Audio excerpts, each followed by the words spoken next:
May 8, 1945 marked the day Nazi Germany surrendered. But for the world's most wanted men, the war had just entered a new phase. In bunkers across the collapsing Reich, SS commanders burned documents, shed their uniforms, and prepared to vanish into the chaos of a continent in ruins. These were not ordinary soldiers. They were the architects of the Holocaust, the planners of genocide, the men who had transformed bureaucracy into a machine of mass murder.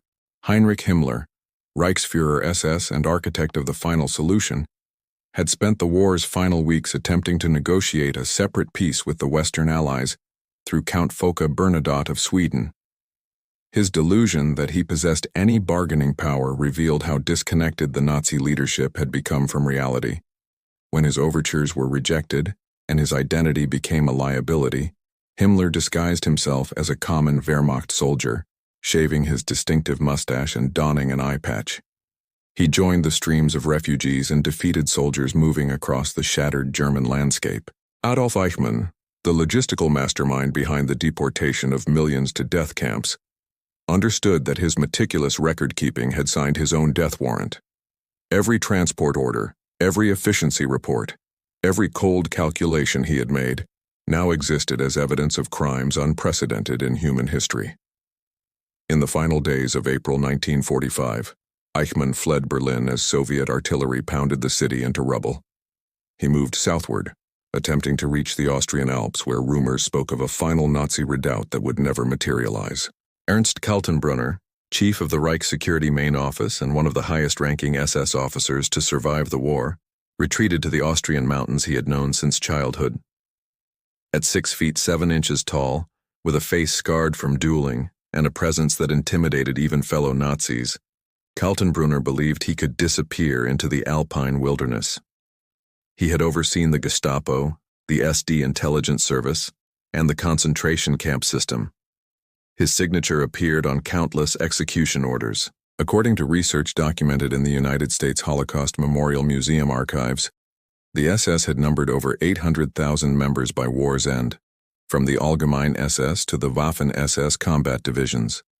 But it was the leadership of the SS Totenkopfverbände and the Reich Security Main Office who bore the greatest responsibility for the systematic murder of 6 million Jews and millions of others deemed enemies of the Reich.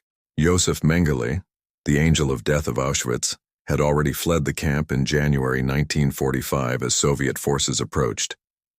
His experiments on twins, his selections on the railway platform, his cold scientific curiosity applied to human suffering had made him one of the most notorious figures in the camp system. Unlike some of his colleagues who maintained delusions about their fate, Mengele understood perfectly that he would face execution if captured. He moved westward with false papers, eventually reaching the American-occupied zone of Germany. The question facing the Allied powers was staggering in its complexity. How does one bring to justice men who had committed crimes so vast that existing legal frameworks seemed inadequate? The SS commanders had not simply violated the laws of war. They had attempted to erase entire peoples from existence. They had industrialized murder. They had turned a modern state's apparatus toward genocide. The hunt for these men would define the emerging post-war order and test whether international justice could truly exist. June 1945 brought the first systematic attempts to locate and apprehend Nazi war criminals. But the Allied forces faced an unprecedented challenge. Central Europe had become a churning mass of displaced persons, with 12 million refugees, former prisoners and defeated soldiers moving across borders that had ceased to have meaning. Among them, wearing stolen clothes and carrying forged papers, moved men responsible for crimes that defied comprehension. The British Second Army captured Heinrich Himmler on May 23, 1945, at a checkpoint near Bremerwörde in northern Germany. He had been traveling with false papers identifying him as Heinrich Hitzinger, a discharged member of the secret field police. But Himmler's nervous behavior attracted attention, and upon closer inspection, British soldiers recognized the second most powerful man in Nazi Germany. They brought him to an interrogation center where officers could scarcely believe they had captured such a high-value prisoner. Captain Tom Sylvester, the officer in charge, ordered Himmler to undergo a medical examination. As a doctor began to inspect the prisoner's mouth, Himmler bit down on a cyanide capsule hidden in his teeth. The poison acted within minutes. Despite attempts to save him, Heinrich Himmler died at 10:23 in the evening, cheating the hangman and denying the world the spectacle of seeing the Holocaust's chief architect face justice. His body was buried in an unmarked grave on Lüneburg Heath, its exact location kept secret to prevent it from becoming a shrine for Nazi sympathizers. The Americans had more success with other captures. On May 12, 1945, a counterintelligence corps detachment arrested Ernst Kaltenbrunner in a mountain cabin near Altusee, Austria. Despite growing a beard and attempting to pass as a doctor, his imposing height and distinctive scars made disguise impossible. Unlike Himmler, Kaltenbrunner would face trial. He was transported to Nuremberg, where the Allies were preparing the most significant war crimes tribunal in history. Rudolf Höss, commandant of Auschwitz from 1940 to 1943, initially succeeded in hiding.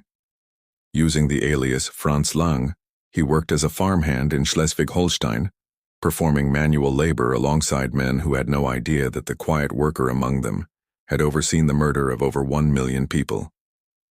British intelligence, however, had been tracking his wife. On March 11, 1946, nearly a year after Germany's surrender, troops arrested Höss at the farm where he had been hiding. His wife had inadvertently led investigators to him through her movements and contacts. Adolf Eichmann proved more elusive. After wandering through Bavaria in the immediate post-war period, he was briefly held in an American prisoner of war camp, but was not identified. The chaos of the period, combined with the incomplete nature of Allied intelligence about SS personnel, allowed him to escape. By 1950, Eichmann had made contact with the Ratlines, the networks of sympathizers, Catholic priests, and opportunists who facilitated the escape of Nazi war criminals to South America. Using papers identifying him as Ricardo Clement, Eichmann boarded a ship bound for Argentina, joining thousands of other Germans seeking refuge in a country whose government asked few questions about immigrants' pasts. Dr. Joseph Mengele followed a similar path, but with even greater success. After working as a farmhand in Bavaria under an assumed name, Mengele eventually made contact with the same networks. By 1949, he had reached Argentina, later moving to Paraguay and finally Brazil. His family's wealth and business connections in Germany provided financial support, allowing him to live comfortably while most other fugitives struggled in poverty. The United States had established the Office of Strategic Services War Crimes Unit, which later evolved into organizations dedicated to hunting Nazi criminals. Simon Wiesenthal, who had survived the camps, established documentation centers to track down perpetrators. The Soviets conducted their own trials in Eastern Europe, but the scale of the crimes and the number of perpetrators meant that many would escape immediate justice, setting the stage for decades of pursuit that would span continents and generations. November 20, 1945 marked the opening of the International Military Tribunal at Nuremberg, a moment that would define how the world confronted the Nazi regime's crimes. In the Palace of Justice's courtroom, 621 defendants sat in the dock, but the absence of the SS's highest leadership was conspicuous. Himmler had escaped through suicide. Reinhard Heydrich, architect of the final solution alongside Himmler, had been assassinated by Czech resistance fighters in 1942. That left men like Ernst Kaltenbrunner to answer for the SS's systematic atrocities. Kaltenbrunner sat in the front row of the defendant's box, his towering frame hunched as prosecutors presented evidence of crimes that seemed beyond human capacity. Chief American Prosecutor Robert Jackson delivered an opening statement that acknowledged the unprecedented nature of the proceedings. The wrongs which we seek to condemn and punish have been so calculated, so malignant, and so devastating that civilization cannot tolerate their being ignored, Jackson declared, because it cannot survive their being repeated. The evidence against Kaltenbrunner was overwhelming. Documents bearing his signature authorized the execution of prisoners of war, the murder of resistance fighters, and the continued operation of death camps, even as Germany's military situation became hopeless. His defense attorney, Kurt Kaufmann, attempted to argue that Kaltenbrunner had been merely an administrator who had no knowledge of specific atrocities. The argument collapsed under the weight of testimony from survivors, and the documentary evidence that the Nazis themselves had meticulously compiled. Otto Ohlendorf presented a different problem for the tribunal. He had commanded Einsatzgruppe D, one of the mobile killing units that followed the Wehrmacht into the Soviet Union. These units had murdered over 1 million Jews, Roma, and others in mass shootings during 1941 and 1942. Ohlendorf did not deny his actions. Instead, he testified with chilling precision about the methods his unit had employed, the number of people killed, and the rationale provided by his superiors. His testimony provided crucial evidence about the systematic nature of the Holocaust, but his calm demeanor horrified observers who struggled to reconcile the mild-mannered economist with the crimes he described. Oswald Pohl, head of the SS Economic and Administrative Main Office, had transformed the concentration camp system into a vast industrial enterprise. Under his management, camps became sources of slave labor for German industry, and the possessions of murdered victims were systematically processed and redistributed. Pohl's trial came later, in 1947, as part of the subsequent Nuremberg trials. He faced American judges rather than the International Tribunal, but the evidence presented revealed how the SS had commodified human life on an unprecedented scale. According to documentation from the Nuremberg Trials Project at Harvard Law School, the prosecution presented thousands of documents and called numerous witnesses to establish the systematic nature of Nazi crimes. The trial of major war criminals concluded on October 1, 1946. Kaltenbrunner was found guilty of war crimes and crimes against humanity. On October 16, 1946, he was executed by hanging in the Nuremberg prison gymnasium. His last words were reportedly a protest of his innocence and a claim that he had only followed orders. The subsequent Nuremberg trials, conducted by American authorities from December 1946 through April 1949, focused specifically on various groups within the Nazi apparatus. The Einsatzgruppen trial prosecuted the leaders of the mobile killing units. 24 defendants faced charges, including Ohlendorf and his fellow commanders.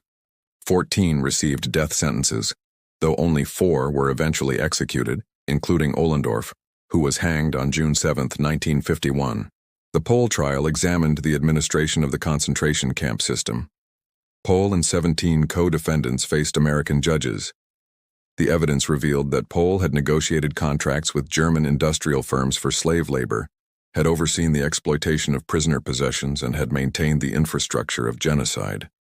He was sentenced to death and executed on June 7, 1951, the same day as Ohlendorf. These trials established crucial precedents in international law. They affirmed that following orders provided no absolute defense for crimes against humanity. They demonstrated that state sovereignty did not shield individuals from prosecution for fundamental violations of human rights. But they also revealed the limitations of post-war justice. Thousands of SS members who had participated in crimes escaped prosecution due to lack of evidence, death before trial, or simple inability of authorities to locate them. December 1946 saw the beginning of an exodus that would haunt the post-war world for decades. As some Nazi war criminals faced justice at Nuremberg, others were establishing escape routes that would carry them across the Atlantic to new lives in South America. These networks, later dubbed rat lines by intelligence services, combined the efforts of sympathetic clergy, anti-communist intelligence officers, and opportunists who saw profit in human trafficking. Father Krunoslav Draganović, a Croatian priest based in Rome, became one of the most significant facilitators of Nazi escapes. Operating from the Pontificio Collegio Croato di San Girolamo, Draganović had connections to the Vatican Refugee Organization and access to the International Committee of the Red Cross travel documents. His motivations were complex, driven partly by Croatian nationalism and anti-communism, but the result was clear. He helped hundreds of war criminals obtain false papers and passage to Argentina, where President Juan Perón had established a policy of welcoming immigrants with technical expertise, regardless of their past. Adolf Eichmann made contact with these networks in 1950. After years of hiding in Germany, moving between safe houses and working odd jobs under assumed names, Eichmann received assistance from individuals connected to Draganović's network. He obtained a Red Cross travel document identifying him as Ricardo Clement, a refugee born in Bolzano, Italy. The document's legitimacy was never seriously questioned, a tragic failure of the humanitarian system that had been established to help genuine refugees. On June 14, 1950, Eichmann boarded a ship in Genoa bound for Buenos Aires. He traveled tourist class, anonymous among the crowds of Europeans seeking new opportunities in South America. When he arrived in Argentina on July 14, 1950, immigration officials processed his papers without incident. Ricardo Clement became a legal resident of Argentina, and the man who had organized the deportation of millions to death camps began building a new life in a suburb of Buenos Aires. Josef Mengele followed a similar path, though his journey proved even easier due to his family's wealth. After hiding in Bavaria for several years, Mengele obtained papers in the name of Helmut Gregor. In 1949, he traveled to Genoa and boarded a ship to Argentina. Unlike Eichmann, who would struggle financially in exile, Mengele received regular support from his family's agricultural machinery business in Germany. He established himself in Buenos Aires, eventually obtaining Argentine citizenship under his false name in 1956. Franz Stangl, commandant of Treblinka extermination camp where approximately 900,000 people had been murdered, escaped from an Austrian prison camp in 1948, with help from Bishop Alois Hudal, another Vatican official who assisted Nazi fugitives. Stangl had been imprisoned by the Americans but was held for his membership in the Nazi Party rather than for his specific crimes, which had not yet been fully documented. When Austrian authorities issued a warrant for his arrest in connection with war crimes, Stangl was already in Syria, having obtained assistance from Hudal. By 1951, he had moved to Brazil, where he would live openly under his own name for years. Walter Rauff, who had overseen the development of mobile gas chambers, the gas vans that killed at least 100,000 people during the early stages of the Holocaust, spent time in Italian and Syrian custody before eventually reaching Chile in 1958. His technical expertise proved valuable in a country undergoing industrialization, and Chilean authorities showed little interest in his past.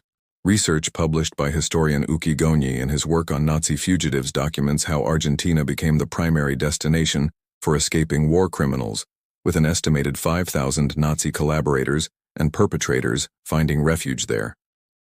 Perón's government viewed these immigrants as valuable additions to Argentina's technical and professional classes.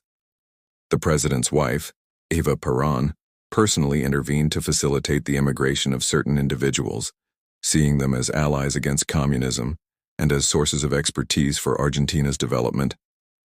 The rat lines operated with surprising openness during the late 1940s and early 1950s. American and British intelligence services knew of their existence but faced competing priorities. The emerging Cold War made anti-communist credentials valuable, and some intelligence officers believed that Nazi fugitives might provide useful intelligence about the Soviet Union. This cynical calculus allowed mass murderers to escape justice, while intelligence agencies pursued what they viewed as more pressing strategic objectives.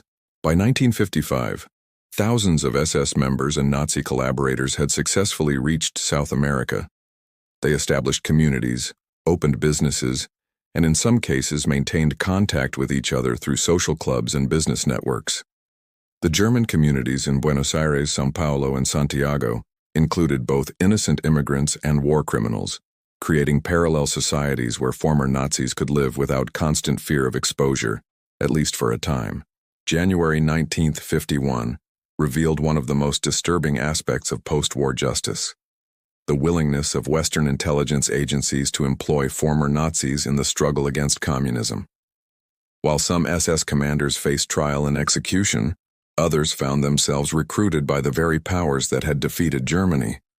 Their expertise valued more highly than justice for their victims. Klaus Barbie, known as the Butcher of Lyon for his brutal tenure as Gestapo chief in the French city, had tortured resistance fighters and deported thousands of Jews to death camps. When French authorities sought to prosecute him after the war, American intelligence had already recruited him. The Counterintelligence Corps employed Barbie to gather intelligence on communist activities in occupied Germany and to infiltrate French communist networks. His value as an anti-communist operative outweighed considerations of justice. The Americans provided Barbie with protection from French prosecution until 1951, when his employment became politically embarrassing. Rather than hand him over to face trial, the CIC helped Barbie escape to Bolivia using the same rat lines that had carried other Nazi fugitives to South America.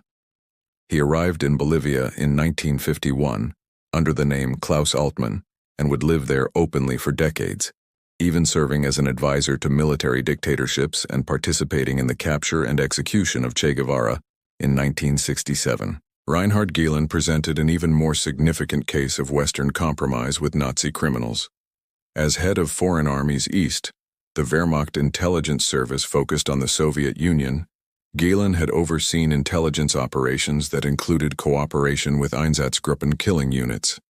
Despite this record, American intelligence viewed Gehlen's network and expertise on the Soviet Union as invaluable. In May 1945, Gehlen negotiated his surrender directly to American intelligence officers, offering his intelligence archives and his network of agents in exchange for employment. The Gehlen Organization, as it became known, operated as a CIA-funded intelligence service in West Germany from 1946 until 1956, when it became the official intelligence service of the Federal Republic of Germany, the Bundesnachrichtendienst. Gehlen recruited extensively from former SS intelligence officers, providing employment and protection to individuals who might otherwise have faced prosecution. The organization's existence represented a fundamental compromise. The Western Allies had decided that winning the Cold War justified employing men who had served the Nazi regime. Operation Paperclip brought Nazi scientists to the United States, including individuals who had used concentration camp prisoners as test subjects. Werner von Braun, the rocket scientist who became the face of America's space program, had been an SS officer and had used slave labor from the Mittelbau-Dora concentration camp to build V-2 rockets. At least 20,000 prisoners died in the brutal conditions of the underground factory. Von Braun's value to American rocket development led authorities to overlook his SS membership and his knowledge of the conditions in which his rockets were produced. Arthur Rudolph, who worked alongside von Braun and later managed the Saturn V rocket program that put Americans on the moon, had been operations director at Mittelbau-Dora. He signed off on disciplinary measures and production schedules that required inhuman labor from prisoners.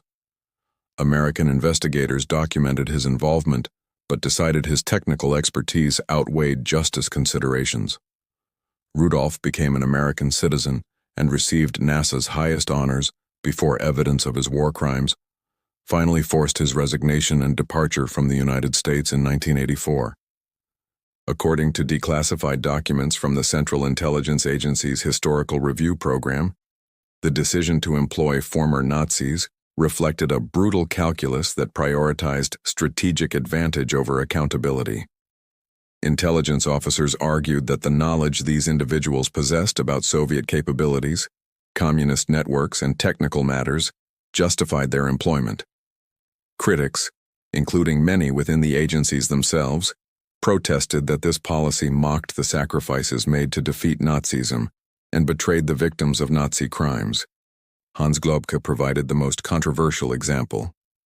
As a senior civil servant in the Interior Ministry during the Nazi period, Globke had written the official commentary on the Nuremberg race laws, the legislation that stripped Jews of citizenship and laid the legal groundwork for persecution. After the war, Globke became one of Chancellor Konrad Adenauer's closest advisors, serving as Chief of Staff in the Chancellery from 1953 to 1963. His presence in the highest levels of West German government symbolized the compromises the new democracy made with its Nazi past. The Soviet Union and East Germany exploited these compromises for propaganda purposes, regularly revealing the Nazi pasts of West German officials. Some of these revelations were accurate, others exaggerated or fabricated, but the underlying truth remained that both German states and both Cold War blocs had decided that anti-communism or anti-capitalism mattered more than comprehensive accountability for Nazi crimes. The moral clarity of 1945 had given way to the murky compromises of the Cold War, and SS commanders who might have faced execution instead found employment. April 11, 1953 marked the establishment of Yad Vashem. Israel's official memorial to Holocaust victims, but the young state's relationship with Nazi perpetrators extended far beyond commemoration. Since its founding in 1948, Israel had been developing an intelligence apparatus that would eventually become legendary for its operations against Nazi war criminals. The question was not whether to pursue justice, but how to do so when the criminals lived beyond Israeli jurisdiction, and the nation sheltering them showed little interest in cooperation. The Mossad, Israel's intelligence service, initially focused on existential threats from hostile neighboring states. Arab armies had invaded Israel immediately after its declaration of independence, and the survival of the Jewish state remained uncertain throughout the early 1950s. But Holocaust survivors living in Israel, including men like Simon Wiesenthal, who had dedicated their lives to documenting Nazi crimes, pressed the government to act against the architects of genocide who lived freely abroad. Isser Harel, who led the Mossad from 1952 to 1963, gradually shifted resources toward hunting Nazi criminals. The operation would need to be careful, methodical, and secret. Israel could not simply demand extradition from countries like Argentina, which had welcomed Nazi fugitives and showed no inclination to hand them over. Any action would need to be covert, raising questions about sovereignty and international law that could damage Israel's relationships with other nations. Adolf Eichmann had been living in Buenos Aires since 1950, but identifying his exact location proved challenging. He had maintained his false identity as Ricardo Clement, working in a Mercedes-Benz factory and later in other industrial positions. He lived modestly in a working-class suburb, avoided the German social clubs where some Nazi fugitives gathered, and kept a low profile. His wife and children had joined him in Argentina, traveling under their real names, a detail that would eventually contribute to his discovery. Lothar Hermann, a German Jew who had been blinded by Nazi persecution and later emigrated to Argentina, provided the crucial lead. Hermann's daughter became romantically involved with a young man named Klaus Eichmann, who made disturbing comments about Jews that echoed Nazi ideology. When Klaus mentioned his father had worked on Jewish issues during the war, Hermann became suspicious. He wrote to Fritz Bauer, the Attorney General of Hesse in West Germany, a Jewish prosecutor who had survived the Nazi period in exile and was committed to prosecuting Nazi crimes. Bauer faced a dilemma. West German intelligence included former Nazis, and he worried that if he reported the lead through official channels, Eichmann might be warned and flee.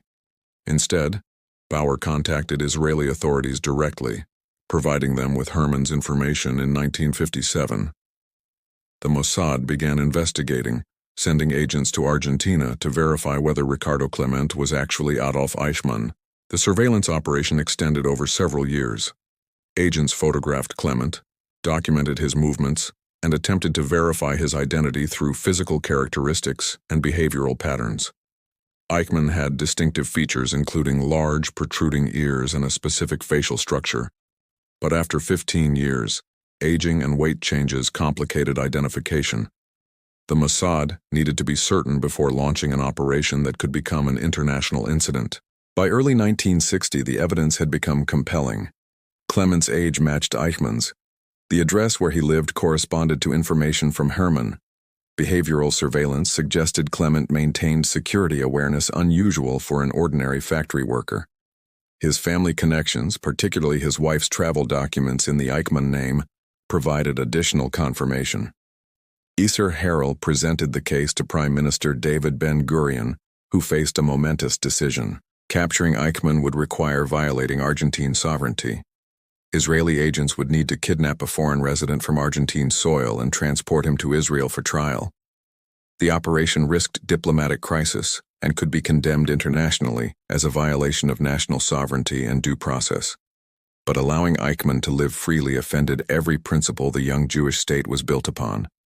Ben-Gurion authorized the operation, understanding the risks, but believing the moral imperative justified them.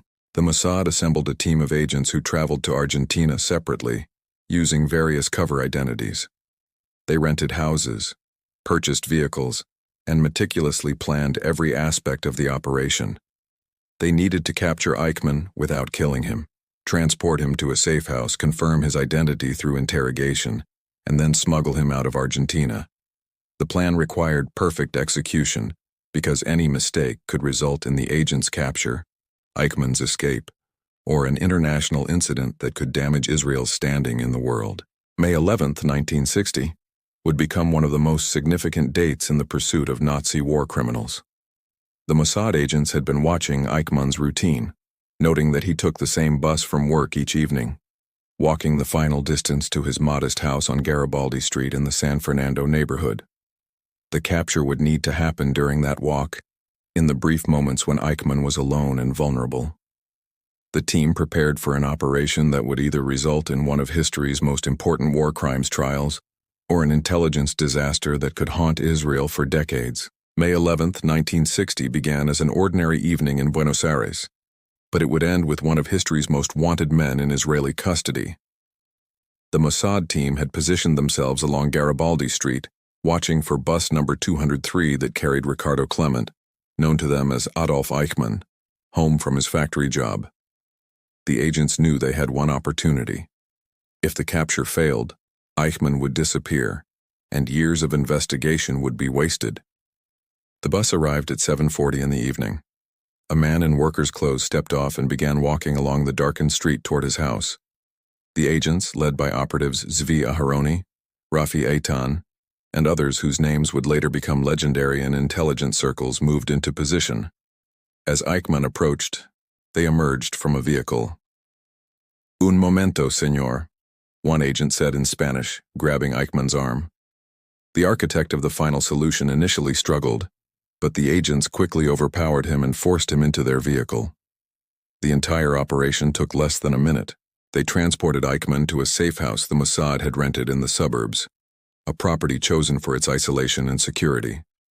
There, Eichmann was stripped and examined for identifying marks. He bore a scar from where he had removed his SS blood group tattoo, a mark all SS members had received. Under interrogation, Eichmann initially maintained he was Ricardo Clement, but when confronted with detailed knowledge of his past, he acknowledged his true identity. "I know who you are," one agent told him in German. "You are Adolf Eichmann." The confession came relatively quickly. Perhaps Eichmann recognized the futility of denial, or perhaps after 15 years of living under a false identity, some part of him welcomed the acknowledgement of who he truly was. He signed a statement admitting his identity and his role in Nazi Germany, though he would later claim the statement was given under duress. The Mossad team now faced the challenge of removing him from Argentina without triggering an international incident. El Al, Israel's national airline, had scheduled a special flight to Buenos Aires to bring Israeli officials to Argentina's 150th independence anniversary celebrations on May 25th. The Mossad planned to use this flight to smuggle Eichmann out of the country. They would disguise him as an El Al crew member, drugged to appear drunk or ill, and transport him through the airport as part of the Israeli delegation. The plan was audacious, but it offered the best chance of avoiding Argentine security. On May 20th, 1960, the operation reached its critical phase. Eichmann was drugged with sedatives, dressed in an El Al uniform, and transported to the airport. The agents carried forged documents identifying him as a crew member who had fallen ill. Argentine security officials, focused on the high-level diplomatic visitors, processed the Israeli delegation with minimal scrutiny. The plane took off with Eichmann aboard, bound for Israel via Dakar in Senegal. The Argentine government discovered the kidnapping within days. Eichmann's family reported his disappearance, and investigators eventually determined that Israeli agents had been operating in Buenos Aires.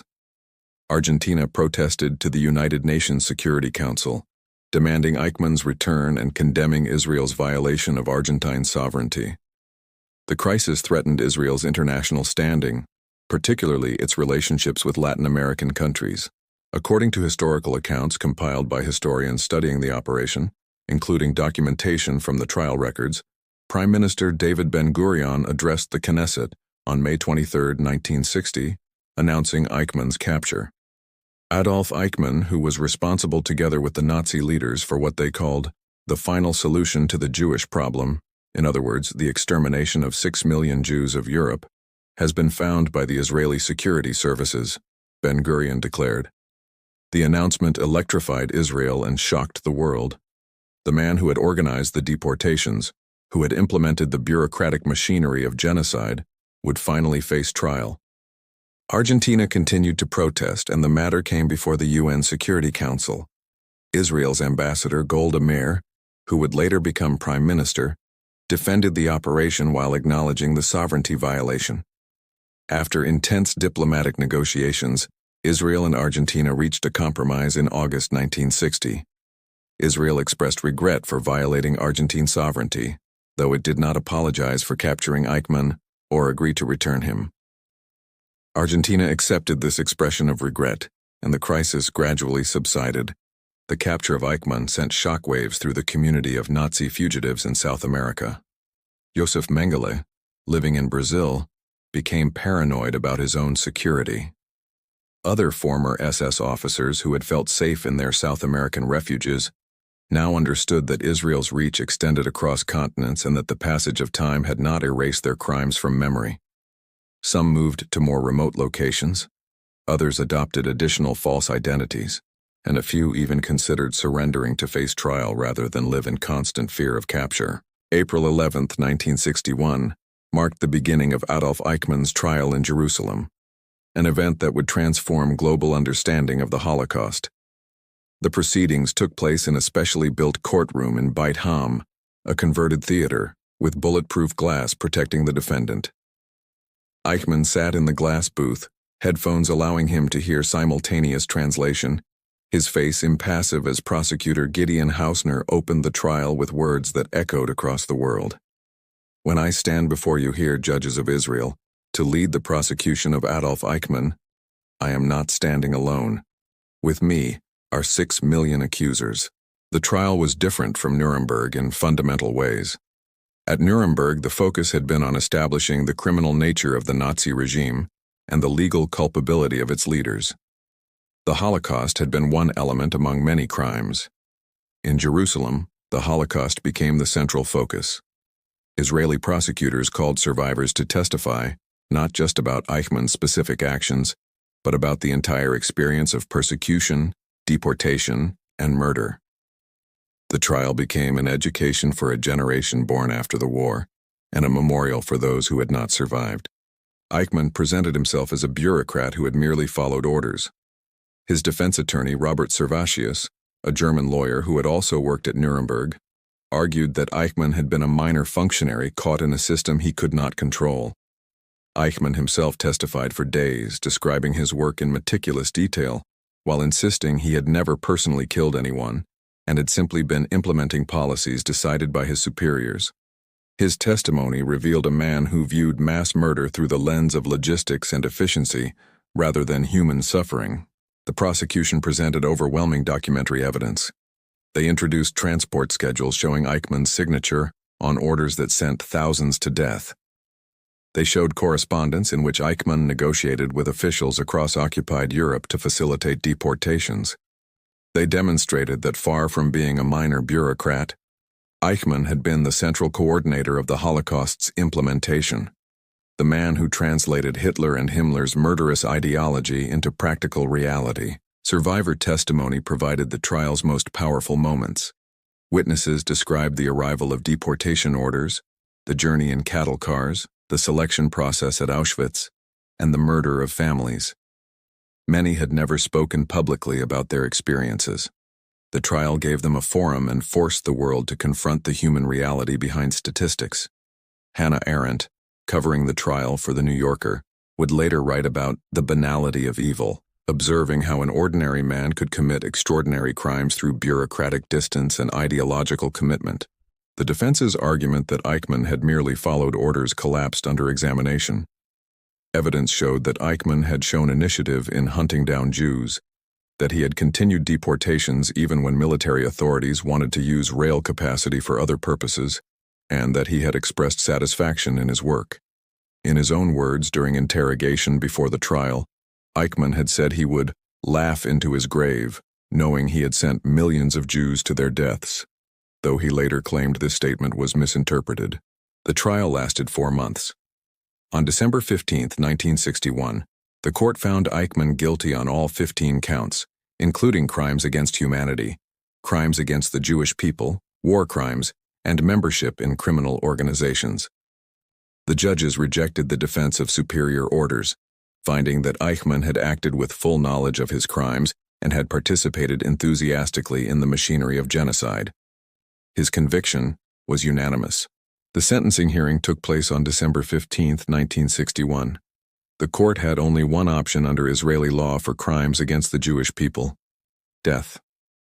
Judge Moshe Landau read the sentence. As one who played a central role in a crime of unprecedented horror, whose name will be forever linked with the most terrible crime known to human history, you will be put to death. Eichmann showed no emotion as the sentence was pronounced.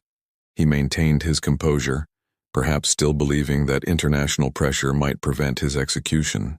Eichmann's attorneys filed appeals, first to the Israeli Supreme Court and then, when that failed, to President Yitzhak Ben-Zvi for clemency. The Supreme Court heard the appeal in March 1962, with Eichmann's lawyers arguing that the Israeli court lacked jurisdiction over crimes committed before the state's existence and outside its territory. The court rejected these arguments, ruling that crimes of such magnitude transcended normal jurisdictional limits and that the Jewish state had standing to prosecute crimes committed against the Jewish people. According to research from the United States Holocaust Memorial Museum's extensive documentation of the trial, the proceedings were filmed and broadcast internationally, making it the first major war crimes trial to receive such widespread media coverage. Millions watched as survivors testified and as Eichmann's role in the Holocaust was systematically documented. The trial transformed public consciousness about the Holocaust, particularly in Israel, where many survivors had remained silent about their experiences, afraid of being seen as victims in a society that valued strength and resistance. President Ben-Zvi rejected the clemency petition on May 29, 1962. The execution was scheduled for shortly after midnight on June 1, 1962. Eichmann met with a Protestant minister who offered spiritual counsel, but their conversations revealed that Eichmann remained unrepentant. He had expressed no genuine remorse during the trial or in his final days, maintaining his self-image as a loyal soldier who had done his duty. At 11:59 in the evening on May 31, 1962, Adolf Eichmann was led to a small chamber in Ramla prison. Israel had never executed anyone before, and the procedure had to be improvised. Prison staff had practiced the execution with sandbags to ensure it would be carried out properly.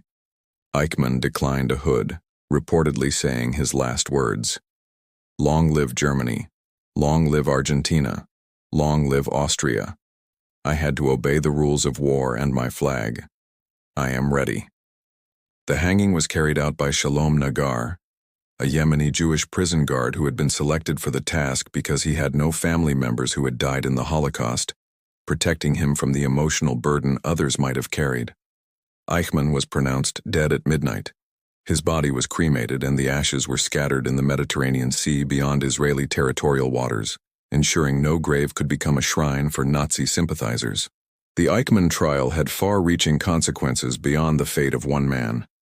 It sparked renewed interest in prosecuting Nazi war criminals worldwide. West Germany, which had been slow to pursue perpetrators, increased its efforts.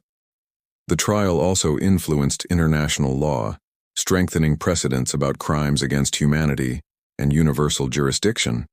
Most importantly, it educated a generation about the Holocaust, breaking years of silence and ensuring that the systematic murder of 6 million Jews would not be forgotten or minimized. June 7, 1962, less than a week after Eichmann's execution, marked a different kind of justice in Paraguay.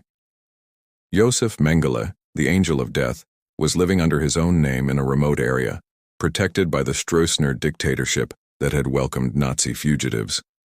The publicity surrounding Eichmann's trial and execution had made Mengele increasingly paranoid, but Paraguay showed no interest in arresting him, despite international pressure and even extradition requests from West Germany. Franz Stangl, the Treblinka commandant, had not been as fortunate as Mengele in evading justice. Simon Wiesenthal had been tracking Stangl for years, and information developed during the Eichmann investigation helped narrow his location to São Paulo, Brazil. In February 1967, Brazilian police arrested Stangl at his home, where he had been living openly under his real name, working as a mechanic at a Volkswagen factory.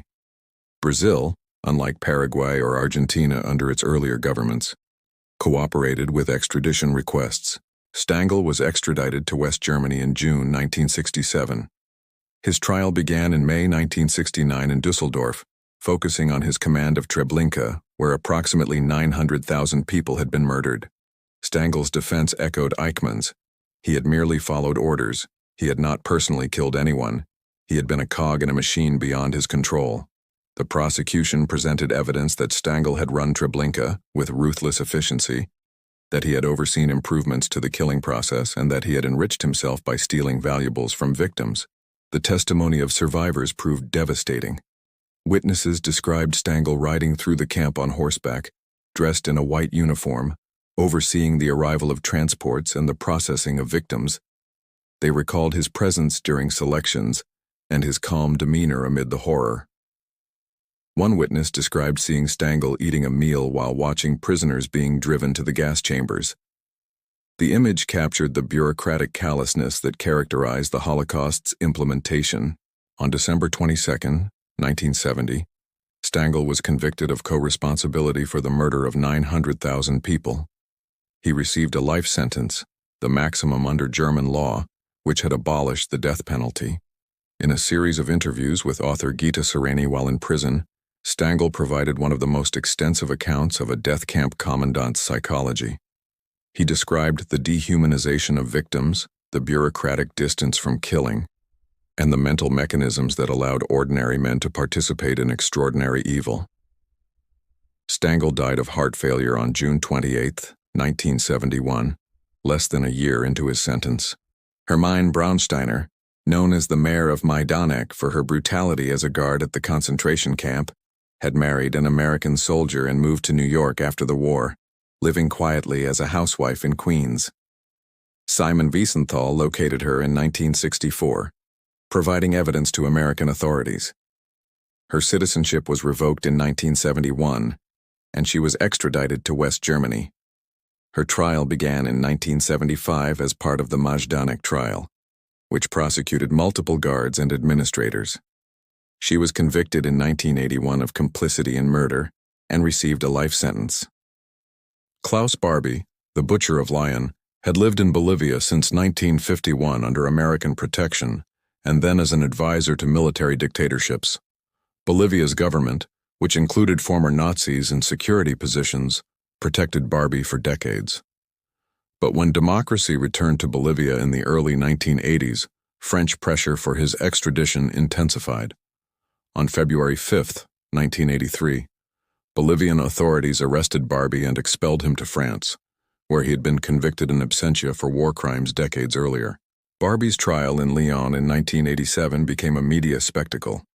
Unlike earlier trials that focused on the Holocaust, Barbie was prosecuted primarily for crimes against French resistance fighters and for the deportation of Jews from France.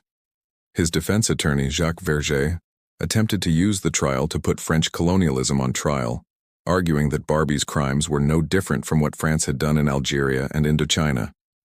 The strategy failed, and Barbie was convicted on July 4, 1987, receiving a life sentence. He died in prison in 1991. According to documentation from Germany's Central Office for the Investigation of National Socialist Crimes, established in Ludwigsburg in 1958, West Germany conducted thousands of investigations and hundreds of trials of Nazi perpetrators. The legal process was complicated by the fact that many witnesses had died, documents had been destroyed, and German law required proof of individual criminal acts rather than just participation in organizations. Many investigations ended without prosecution, and sentences were often lighter than victims and their families believed appropriate. The statute of limitations posed a constant problem. Murder had no statute of limitations under German law, but lesser crimes did. In 1965, as the 20-year statute of limitations for manslaughter was set to expire, West Germany extended it. In 1969, they abolished statutes of limitations for murder entirely, ensuring that Nazi perpetrators could face prosecution regardless of how much time had passed. These legal changes reflected evolving understanding that the crimes of the Holocaust demanded exceptional treatment under law. John Demjanjuk's case illustrated the complexities of prosecution decades after the crimes. A Ukrainian who had served as a guard at several death camps, Demjanjuk emigrated to the United States after the war. In 1986, he was extradited to Israel, accused of being Ivan the Terrible, a notoriously brutal guard at Treblinka. He was convicted and sentenced to death in 1988, but the conviction was overturned in 1993 when evidence suggested misidentification. Demjanjuk returned to the United States, but in 2009, Germany charged him with being an accessory to murder at Sobibor. He was convicted in 2011 at age 91 and died in 2012 while his appeal was pending. February 7, 1979, brought the death of Joseph Mengele in Bertioga, Brazil, though the world would not learn of it for years. The angel of death had spent decades moving between Paraguay, Argentina, and Brazil, growing increasingly paranoid and isolated after Eichmann's capture. He had suffered a stroke while swimming and drowned, dying under his alias, Wolfgang Gerhard. His grave remained undiscovered until 1985, when investigations finally traced his location. Forensic examination of the exhumed remains confirmed his identity through DNA testing in 1992, depriving survivors of the trial many had hoped for. The hunt for Nazi war criminals continued into the 21st century, long after most of the perpetrators had died of natural causes. The passage of time created moral and practical dilemmas. Should nations prosecute men in their 80s and 90s for crimes committed when they were in their 20s and 30s? Could such trials deliver meaningful justice, or were they merely symbolic gestures? Survivors and their descendants argued that age provided no shield for such crimes, while some legal scholars questioned whether trials of elderly defendants served justice or simply satisfied a desire for vengeance. Shimon Serafinovich, a Belarusian police commander accused of participating in the murder of Jews in 1941 and 1942, was prosecuted in Britain in 1997. At age 86, he was deemed unfit to stand trial due to dementia, raising questions about the practical limits of prosecuting elderly defendants. The case illustrated a pattern that would repeat. Survivors waited decades for justice, only to see defendants escape trial through death or incapacity. Oskar Groening, the accountant of Auschwitz who had processed the belongings of arriving prisoners, lived openly in Germany after the war, occasionally speaking about his experiences to combat Holocaust denial. In July 2015, at age 94, he was convicted of being an accessory to the murder of 300,000 people. He received a 4-year sentence but died in March 2018 before beginning to serve it. His willingness to acknowledge his presence at Auschwitz and the systematic murder that occurred there made him unusual among the few surviving perpetrators. According to research compiled by the Simon Wiesenthal Center's investigation of Nazi war criminals by the early 21st century, fewer than 100 suspected Nazi perpetrators remained alive worldwide. Most were in their 90s or older, often suffering from the physical and mental deterioration of extreme age. The window for prosecutions was closing not through lack of will, but through biological reality. Time had accomplished what these men had hoped when they fled into hiding. It had protected most of them from facing justice. Germany continued prosecuting cases whenever evidence emerged. In September 2015, 94-year-old Hubert Zafka, a former Auschwitz medic, was charged as an accessory to murder. In November 2018, 94-year-old Johann Rehbogen, a former guard at Stutthof concentration camp, received a suspended sentence. These late prosecutions, often resulting in suspended sentences due to defendants' ages and health, raised questions about their purpose. Were they achieving justice, or were they merely establishing historical record through legal proceedings? The United States established the Office of Special Investigations in 1979 to identify and deport Nazi war criminals who had entered the country illegally by concealing their pasts. The office investigated thousands of cases over the following decades, resulting in the denaturalization and deportation of dozens of individuals. Critics noted that many perpetrators had lived in America for decades before action was taken, raising questions about earlier failures to investigate. The office merged with other units in 2010, becoming part of the Department of Justice's Human Rights and Special Prosecutions section. The legal and moral questions about prosecuting elderly defendants produced no consensus. Survivors argued that age should not excuse crimes of such magnitude, that justice delayed was better than justice denied, and that prosecutions served important purposes beyond punishment, including education and historical documentation. Others contended that prosecuting men in their 90s, often in failing health, was cruel and achieved little beyond symbolic satisfaction. The debate reflected broader questions about the purposes of criminal justice: retribution, deterrence, rehabilitation, or public affirmation of moral principles. The pursuit of Nazi war criminals across 8 decades revealed uncomfortable truths about justice, politics, and memory. Thousands of perpetrators escaped prosecution entirely, protected by the chaos of post-war Europe, the moral compromises of the Cold War, and the willingness of some nations to value strategic considerations over accountability. Those who faced trial represented a fraction of those responsible for the Holocaust and other Nazi crimes. The systematic murder of 6 million Jews, along with millions of Roma, disabled persons, political prisoners, and others, involved tens of thousands of perpetrators from all levels of society. The SS commanders' fates varied dramatically. Some, like Kaltenbrunner and Pohl, faced quick justice at Nuremberg. Others, like Eichmann, lived freely for years before capture and trial.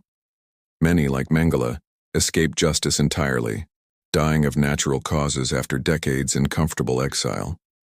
Still others, like Galen and his recruits, found employment with the very powers that had defeated Nazi Germany. The variety of outcomes reflected the complexity of post-war justice and the competing priorities that shaped how nations addressed the Nazi past. The legacy extends beyond individual prosecutions. The Nuremberg trials established principles of international law that influenced the development of the International Criminal Court and shaped how the world responds to genocide and crimes against humanity. The Eichmann trial transformed public consciousness about the Holocaust and influenced how societies remember and teach about mass atrocities. The decades-long pursuit of Nazi criminals demonstrated that some crimes are so fundamental that they transcend normal limitations on prosecution, though it also revealed the practical limits of achieving justice across time and distance. For survivors, the pursuit of justice remained incomplete. Many died without seeing their persecutors face trial.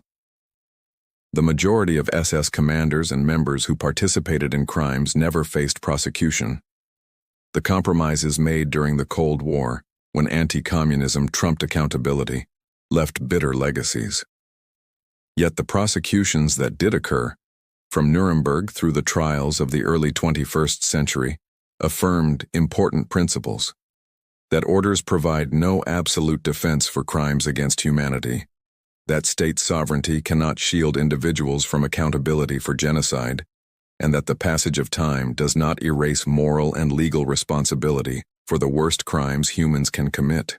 The question of what happened to SS commanders after World War II has no single answer. Some faced the hangman, others lived decades in comfortable exile.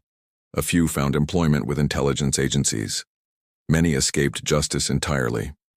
The variety of outcomes reflects the messy reality of post-war justice, shaped by political calculations, the accidents of history, the dedication of individuals who refused to forget, and the simple passage of time. The incomplete nature of accountability remains one of the most troubling aspects of the post-Holocaust era. A reminder that even the most systematic evil can escape comprehensive justice when nations prioritize other concerns over moral imperatives.